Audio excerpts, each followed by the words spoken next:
Hey everyone, welcome back. AT&T is Rivian's latest EV customer following the Amazon deal. AT&T will pilot new Rivian-made fleet electric vehicles in 2024. This is due to the deal that breaks the automaker out of its exclusive agreement with Amazon. Rivian finally has a second customer for its commercial electric vehicles. Today, AT&T announced it's spinning up a pilot program to switch to commercial fleet to EVs, including Rivian's commercial van and R1 platform trucks. AT&T is Rivian's first customer to purchase commercial EVs outside of the automaker's long exclusive deals with Amazon. In 2019, Amazon agreed to purchase 100,000 electric vans from Rivian. The retail giant reportedly only met bare minimum orders of 10,000 units per year, adding fuel for Rivian to try and end its exclusive agreement. AT&T first Rivian EVs are expected to join the fleet in early 2024. However, there are no details on how many vehicles are in the initial pilot or whether there are more orders in the pipeline. AT&T has a company goal to reach carbon neutrality by 2035, and it sees this electrification of its fleet as contribution to that plan. Rivian is also agreeing to use AT&T as the exclusive in-car connectivity provider for all of its vehicles in the US and Canada.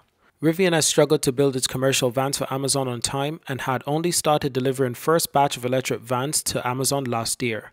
By November 2022, Amazon said it had over 10,000 of them in the fleet. Despite the friction between the companies, Amazon's still a major investor in Rivian. So Amazon is a major shareholder within Rivian. And I was thinking about this recently. It's not just Amazon. I believe Ford also has quite a large position in Rivian. I believe they might have sold at a certain point, and perhaps they still own a small percentage. Now, what's really incredible is what the market has done recently. Now, today is Thursday, the 14th of December, but the market has really done something incredible. For some reason, EV stocks are up today in particular. Tesla is up almost 5%, Li Auto is up 2.5%, and Rivian, incredibly, is up 13.97%.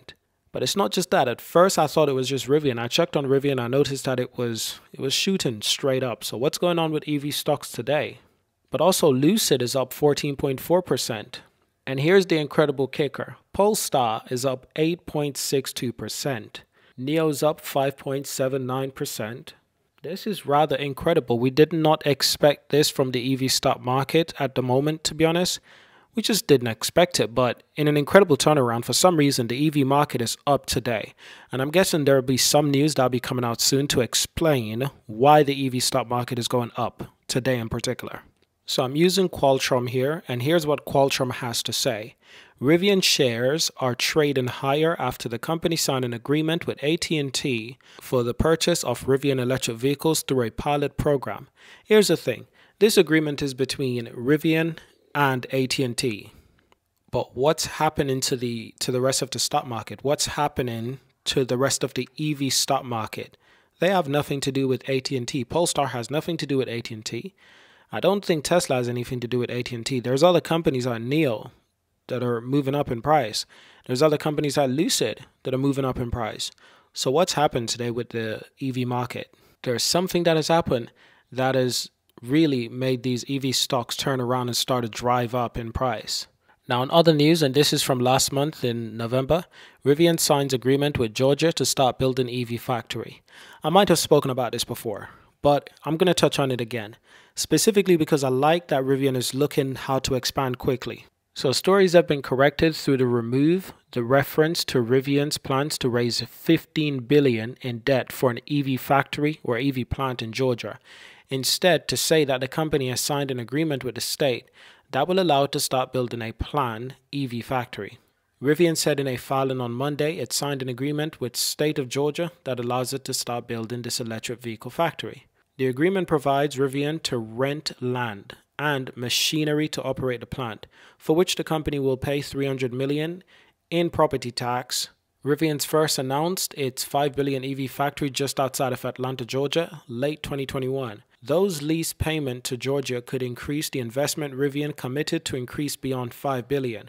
The agreement is set to expire December the 1st, 2047. The new plant is planning to employ more than 7,500 people and eventually build 400,000 vehicles per year. So Rivian is actually going for the big numbers. They're not willing to just build a few 100,000 vehicles a year. They want to build millions of vehicles per year. So aside from that, I've been paying closer and closer attention. If you look at my recent videos on Rivian, I've always spoken about the rise in revenue. This company's revenue is rising rapidly year after year. It's performing very well. Company is looking to deliver 54,000 vehicles this year. At 18.8 billion in market cap, I believe this company might as well be undervalued in my opinion. Considering the revenue, how quickly they're growing, I think you could say that it's undervalued or at least at fair value. I think that's the right statement, fair value. While they're not doing well in free cash flow, EBITDA is down, net income, they're all negative at the moment. What is doing well is the revenue. Revenue is climbing rapidly. With this company, they'll be delivering up to 100,000 vehicles in the next couple of years. And that's incredible to know and to see and to witness. I've spoken about how much this company realistically could be valued. But if you were to buy this company now at the current price, could you make that money back in the next 10 years? 18.8 billion? Of course you could, because of how quickly the company is rising. That is an undervalued company in my opinion. But that's just my opinion. It's not financial advice. Hope you enjoyed the video today. Thank you for watching. Subscribe and I'll see you in the next video.